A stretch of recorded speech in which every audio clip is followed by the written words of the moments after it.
Being in a long distance relationship can be hard at times, but I'm going to be telling you how to maintain a happy and healthy long distance relationship. Hi, I'm Lindsay Schweiger, and I'm going to be talking about how being committed, communication, and the psychology of having a long distance relationship and what it is. Firstly, I'm going to be talking about communication. You need to first have a good balance with one another on how much you need to communicate a day. You don't want to be talking too much and you don't want to be talking too little with each other. Next, you need to talk about your feelings and what is important to you and discuss it with one another. And lastly, you are going to want to, if something is wrong, you were wanting to discuss it with one another instead of keeping it to yourself.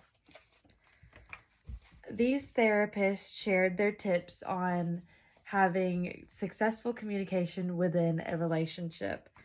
They said you need to discuss with each other what works for the general frequency and the length of how much you spend texting, talking, and video calling in a day or a week.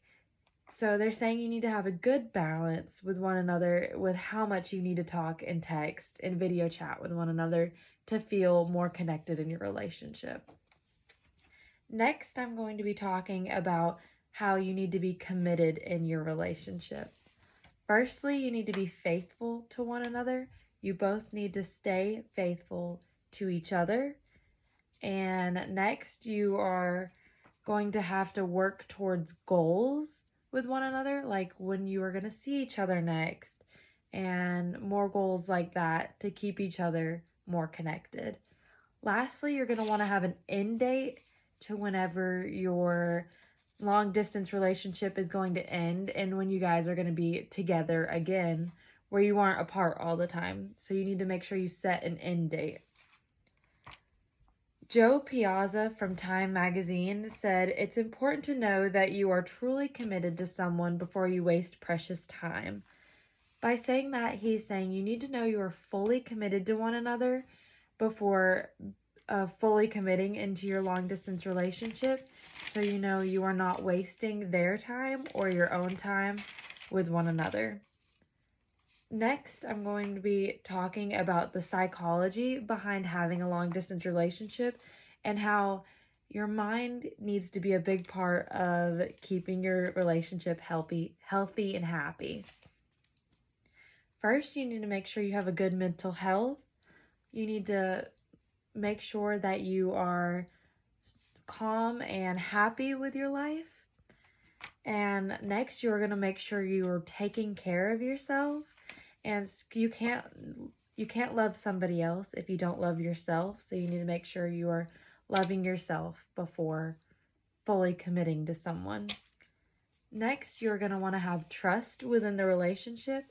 If trust is a good bottom line for a relationship, if you do not have trust, it will not work out. You need to make sure that you trust in one another and have that bond with one another. Theodore had said a few aspects such as commitment, trust, and loyalty have a great physiological impact on the success of a relationship. I believe that to be true, that you need to have commitment and trust and loyalty with one another, or there's no way that your relationship could work without those things. That is how you can maintain a healthy and happy relationship with one another.